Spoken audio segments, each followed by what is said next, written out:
Yeah, hi there. These comments, I'm going to just use your initials J, and I am Michael, the founder, owner, and the materials writer for all of your lessons at the 7-step system to pass TOEFL IBT.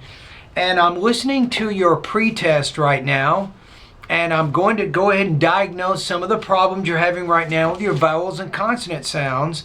And I'm also going to listen to part B, I think, of your responses. This is going to help tell me a little bit more about yourself and about what your abilities are with speaking. Okay, first of all, according to the pretest, here are the specific vowel and consonant sound lessons that you want to focus on more. I recommend that you actually write these down, maybe in a notebook or some notes, and you want to start reviewing or studying these lessons on a daily basis. Here we go. Lesson number 8, 10, 15. In lesson 15, I want you to focus pretty much on the glottal stop sound. You'll understand it when you go to the lesson. Lesson 16, 17, 18, 19, 20, 23, and also lesson number 24. So the bottom line is you do have some intelligibility issues, but my online course is going to help you. So as you complete each of these pronunciation lessons, you'll notice there are some voice recording exercises, some sentence and paragraph type exercises. You should make voice recordings of those exercises. Not for me, you can do these on your own, but you should do some recording so you can continue to monitor your pronunciation in these areas. All right?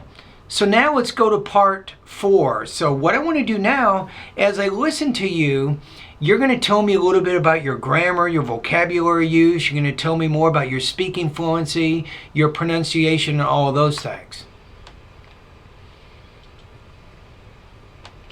Part B. See, with the word part, not part B, but part B, that's one of those sounds you have to focus on right now, the consonant sound, the P. Let me show you something. If you take a piece of paper here and you say the word part, watch this. Part. Part B. Now what does that tell you? That tells you that's a bilabial consonant. It's an explosive bilabial consonant, which means there's quite a bit of air that comes out of the mouth. Now here's my question.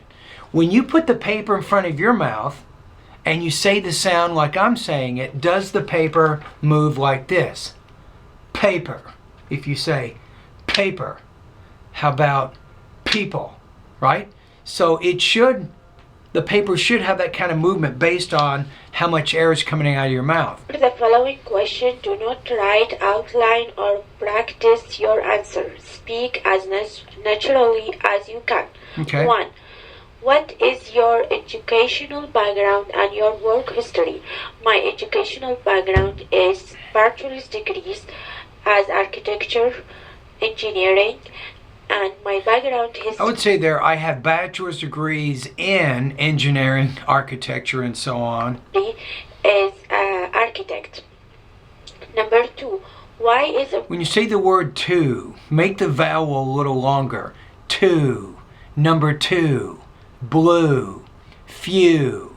Important for you to improve your speaking and persuasion ability of... No, it's speaking and pronunciation abilities of English, not persuasion abilities. So American English. It's not American, but American. So you are having trouble, as I pointed out.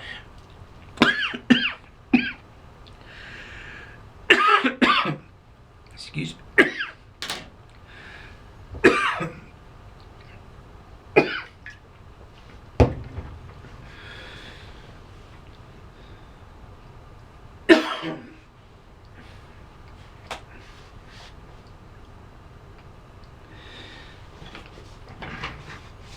Sorry about that.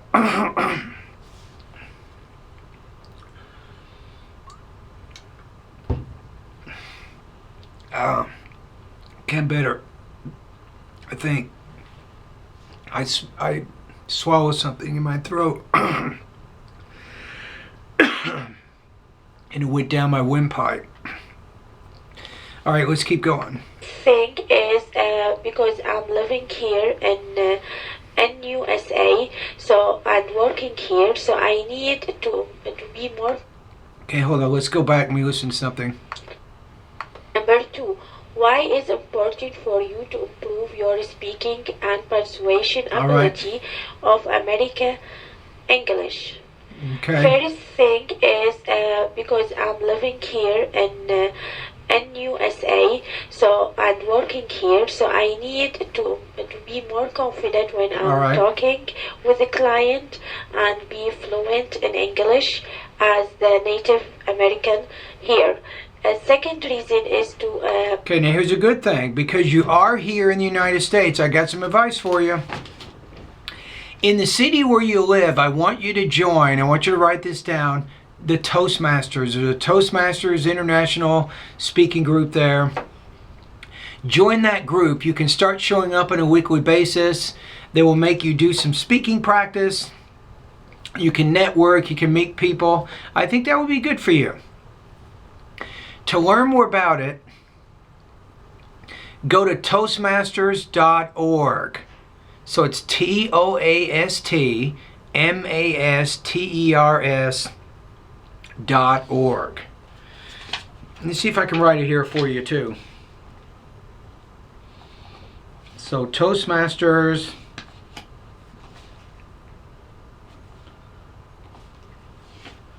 Right here, you see that? Go to that website and find a Toastmasters group in your city and start going to that group. That's going to also help you with your speaking. Find opportunities to speak English. You're in the United States, so try to speak English as much as you can. Watch TV in English. Listen to the radio in English. This is all going to be very helpful. Probably a good idea for you, order a newspaper. Have a newspaper delivered to your house or your apartment each day. Then you can read the newspaper in the mornings. You can learn about what's going on, and you can practice your reading, vocabulary, grammar, which is also good. And to pass the TOEFL IPT with 80 degree, Okay. You want to say with 80 points, not 80 degree. We do say it's 80 degrees outside when we're talking about temperature, but typically not when we're talking about how high of a score you want to get. I want to get 80 points or higher. That's what you want to say there. To apply for my master degree. Number 3, Okay. what do you hope to achieve in this course? I hope to be more fluent, confident when I'm talking, and I can pass a TOEFL IPT with higher score. Okay. Thank you so much for your courses. I just want to notice that I made my pre-test speak clearly parts because I can't load one whole record. It comes with error, so I have to make it part to work for me. Thank you so much. Well, that's why you did that. I was wondering why you had it in different parts. Okay. So that makes sense. Okay, now let's take a look at your intelligibility score. The question now is, I've already recommended some specific lessons in the vowel and consonant sound part of my course that you can focus on, but also I'm going to now give you what's called an intelligibility score. I will include a link in this discussion thread to my intelligibility rubrics so you can understand more about it. So one would be high beginner and speaker of American English, and then 7 would be a native speaker of English. So for you, you're I'm going to put you high intermediate. I'm going to put you in the intermediate level at about 3.9 out of 7. So you have a pretty heavy accent. You sometimes have some problems with your language use. So it is sometimes difficult to understand what you're saying. So what you do now is go through all of the recommended pronunciation lessons I just mentioned, but you can go through all the lessons generally. Then when you feel like you understand them and you've mastered those lessons, then you can take my second pretest, at which point I will diagnose any problems you might be having right now with syllable division and grammatical word endings, word stress, sentence rhythm, intonation, and thought groups and blending. So then you can kind of see what you need to do at that point. And once you've done all those lessons, then you want to go to the post-test. And once you do the post-test, then it will comment on all of your speaking and pronunciation and tell you at that point any other areas you need to work on before you reach that native speaker status. Okay? All right, thank you very much for completing your diagnostic pretest, and I'm certainly glad to have you as one of my students.